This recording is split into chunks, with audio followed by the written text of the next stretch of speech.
சென்னையில் மெடிக்கல் ஷாப்பில் கண்ணாடி கவுண்டர் வழியாக நுழைந்த கொள்ளையன் பணம் மற்றும் ஏடிஎம் கார்டை திருடிச் சென்ற சம்பவம் வியாபாரிகள் மத்தியில் அதிர்ச்சியை ஏற்படுத்தியுள்ளது. ஆளில்லாத நேரத்தில் நூதன முறையில் கைவரிசை காட்டிய கேடிகளுக்கு போலீஸ் ட்ரீட்மெண்ட் கொடுக்கப்படுமா?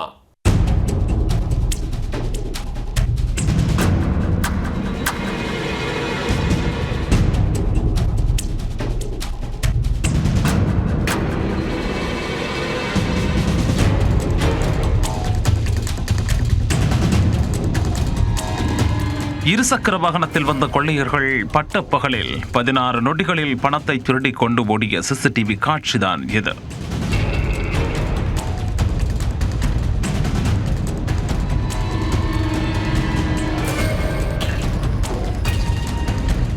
ஒருவர் வெளியே நின்று நோட்டமிட மற்றொருவர் உள்ளே புகுந்து கைவரிசை கட்டியிருக்கிறார். மருந்தகத்தின் உரிமையாளர் சாப்பிடச் சென்ற கேப்பில் சம்பவம் செய்தவர்கள் சிக்குவார்களா?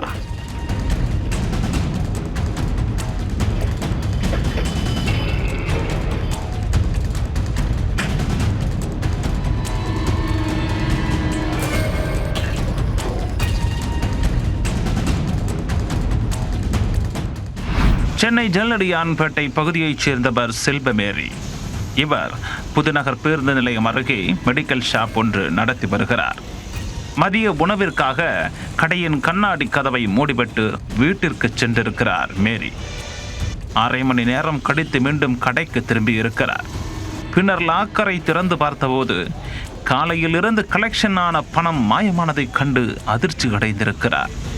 கடையை பூட்டிவிட்டுதானே சென்றோம், பின்னர் எப்படி வைத்திருந்த பணம் காணாமல் போயிருக்கும் என அவர் மீதே அவருக்கு சந்தேகம் எழுந்திருக்கிறது. 6000 ரூபாயுடன் ஏடிஎம் கார்டும் திருடு போயிருந்ததால் என்ன செய்வதென தெரியாமல் கையை பிசைந்திருக்கிறார். இதை அடுத்து இயல்பு நிலைக்கு திரும்பியவர் கடையில் பொருத்தப்பட்டிருந்த சிசிடிவி கேமரா காட்சிகளை ஆய்வு செய்திருக்கிறார். அப்போதுதான் இளைஞர்கள் இருவர் இருசக்கர வாகனத்தில் வந்து கடைக்கு முன்பு நின்றது தெரிய வந்தது. அதில் ஒருவர் ஆட்கள் யாரும் வருகிறார்களா என நோட்டமிட்டிருக்கிறார். மற்றொருவர் கடையின் அருகே வந்து நின்றுள்ளார். அங்குமிங்குமாக நோட்டமிட்டவர் திடீரென வாடிக்கையாளர்கள் மருந்துகளை வாங்கும் கண்ணாடி கவுண்டரை லேசாக நகர்த்தி இருக்கிறார். ஒரு ஆள் உள்ளே நுழையும் அளவிற்கு உள்ள அந்த சிறிய பகுதி வழியாக அந்த இளைஞர் உள்ளே எகிரி குதித்துள்ளார். அடுத்த சில நொடிகளிலேயே பணம் மற்றும் ஏடிஎம் கார்டை திருடிக் கொண்டு அங்கிருந்து ஓடியிருக்கின்றனர். இவை அனைத்தும் அந்த சிசிடிவி காட்சி மூலம் அம்பலமாகி இருக்கிறது.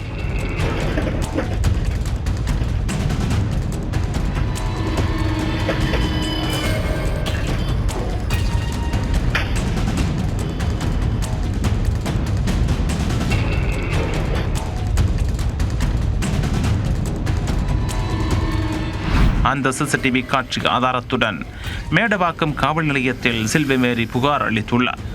புகாரின் அடிப்படையில் வழக்கு பதிவு செய்த போலீசார் சிசிடிவி காட்சிகளில் சிக்கிய கொள்ளையர்களை பிடிக்க தேடுதல் வேட்டையிலும் இறங்கி இருக்கின்றனர். குறிப்பாக இதே மருந்தகத்தில் கடந்த ஏப்ரல் மாதம் நள்ளிரவில் ஷட்டரின் பூட்டை உடைத்து திருட்டுச் சம்பவம் ஒன்றும் நடந்துள்ளது.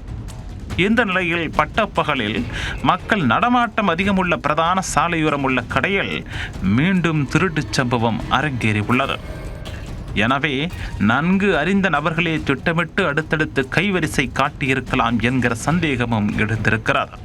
இதனால் சிறிது மச்சமின்றி திருட்டில் ஈடுபடும் குற்றவாளிகளை போலீசார் விரைந்து கைது செய்ய வேண்டும் என வியாபாரிகள் கோரிக்கை விடுத்திருக்கின்றனர்.